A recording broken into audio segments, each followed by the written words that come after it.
बच्चों, दो समांतर धारावाही चालक तारों के बीच लगने वाला जो चुंबकीय बल होता है प्रति मीटर लंबाई पर, शायद आप लोग जानते होंगे, mu naught upon 4 pi into 2 times of I1 I2 upon R, जहाँ पर स्मॉल आर क्या है, तारों के बीच की दूरी है, और I1 I2 उन तारों में प्रवाहित धारा है, यानी कि करंट है। आज हमारे पास इसी से एक क्वेश्चन है जो कि जेईई एडवांस में अपीयर हुआ था। बच्चों, इसी से हमारे पास में क्वेश्चन है जिसमें एक हमारे पास में सेमी सिलेंड्रिकल वायर है और इस वायर में कुछ करंट स्मॉल आई पास कर रही है, और इस सिलेंडर की जो एक्सिस है वहां पर एक स्ट्रेट वायर को रखा गया है जिसमें करंट I0 पास कर रही है। अगर सिलेंडर की रेडियस कैपिटल आर हो तो आपको पता लगाना है कि इस वायर पर जो एक्सिस पर रखा हुआ है पर नेट फोर्स क्या होगा। ये जो वायर एक्सिस पर है जिसमें करंट पास कर रही है, ये नेट कितना मैग्नेटिक फोर्स एक्सपीरियंस करेगा। पूरा क्वेश्चन मैं पढ़ता हूं, एक बार आप जरा देखिए। A very long semi cylindrical conducting shell of the radius capital R is carrying a current small I. ये एक सेमी सिलेंड्रिकल सेल है, सेल का मतलब अंदर से हॉलो है। An infinitely long straight current carrying wire carrying current I0 is lying at the axis of the semi-cylinder. Find the force on the per unit length of the conducting wire. Conducting wire की per unit length पर हमें force find करना है।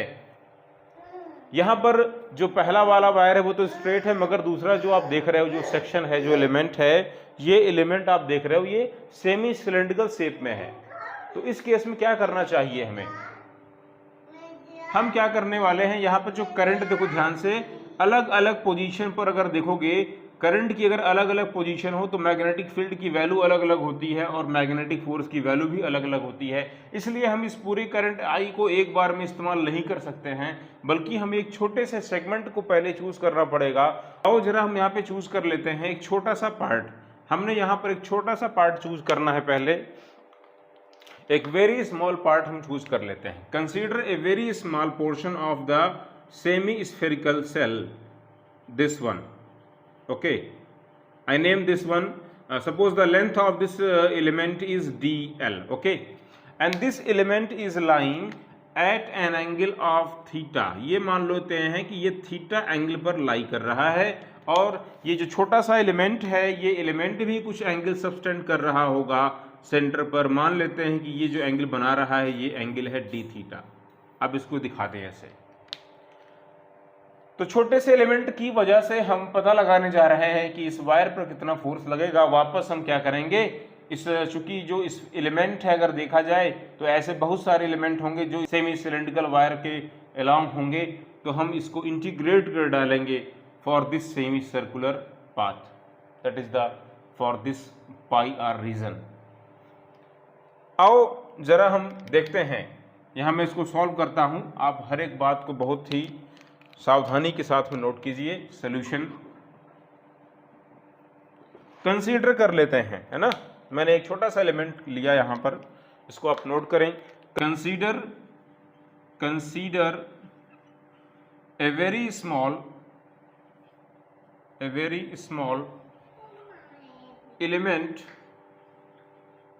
element DL of semi cylindrical cell,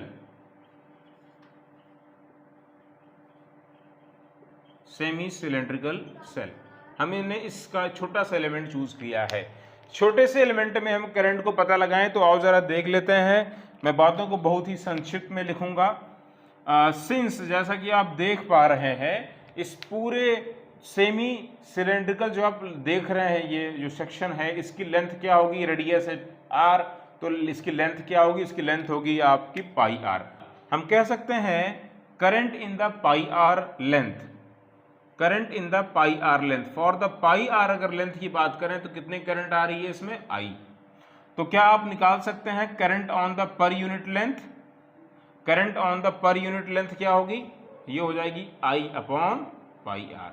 so current in the length DL, तो DL में कितनी current होगी, तो ये हो जाएगी I upon pi R into DL।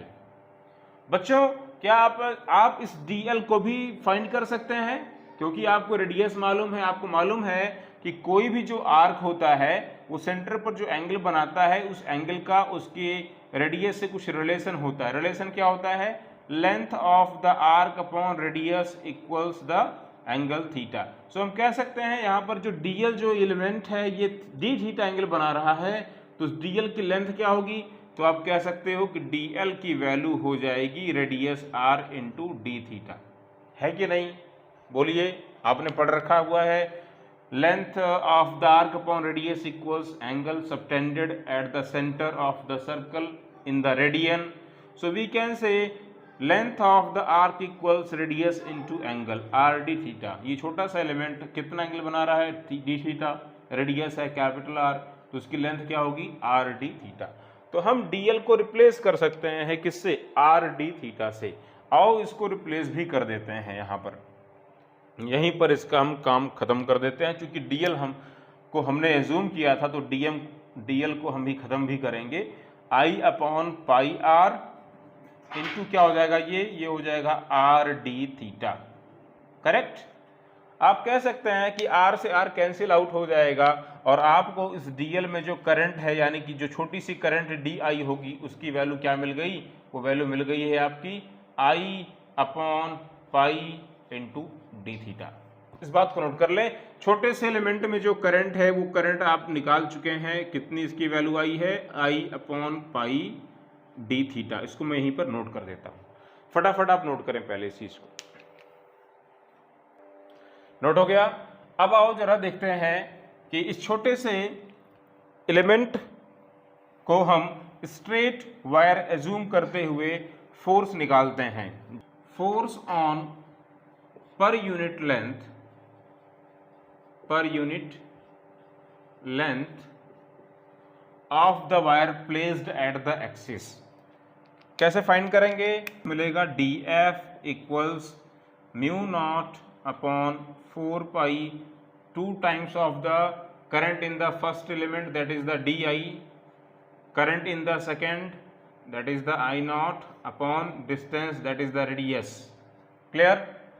आप चाहें तो 2 से 4 को कैंसिल भी कर सकते हैं, चाहे तो कैंसिल कर दें, तो क्या हो जाएगा? म्यू नॉट डी आई के प्लेस पे क्या रखेंगे आप? डी आई की वैल्यू कितनी है?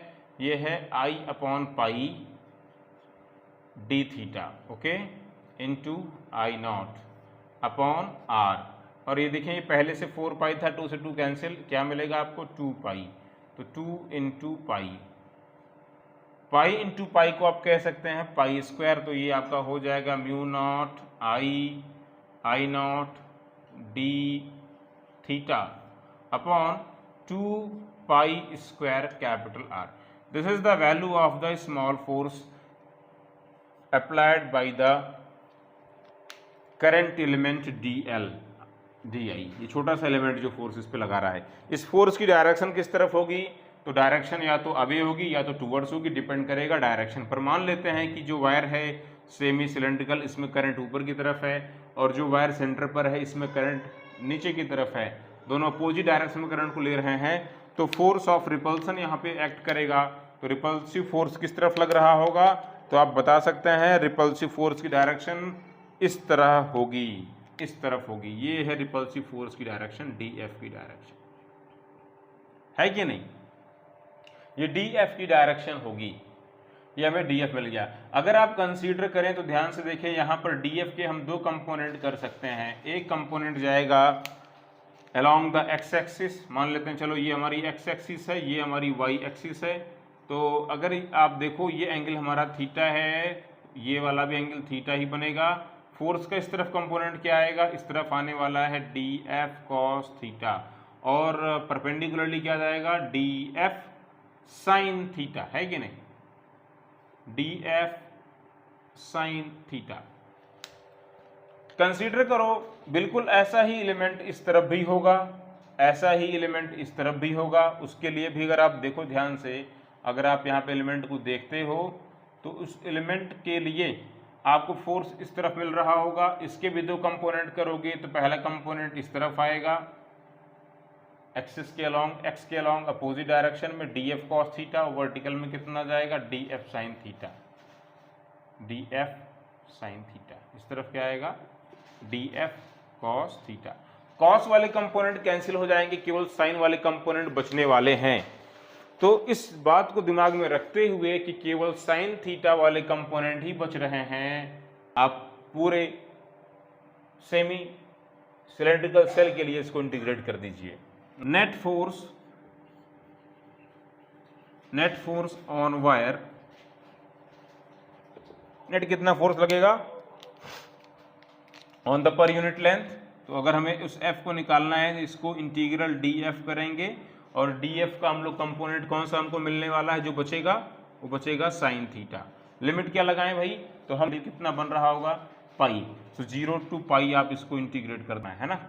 आ जाते हैं इंटीग्रल डी एफ की वैल्यू को लाइए रख देते हैं mu naught I naught d theta upon 2 pi square R into sine theta.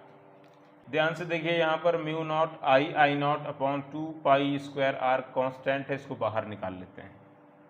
Mu naught I naught upon 2 pi square R को मैंने बाहर कर दिया। इंटीग्रल क्या मिला हमको, integral sine theta D theta, इस चीज को नोट कर लें। क्लियर हुआ। Integral sine theta D theta क्या होता है, माइनस कॉस थीटा। तो इसको आप रखें लिमिट के साथ में 0 to पाई।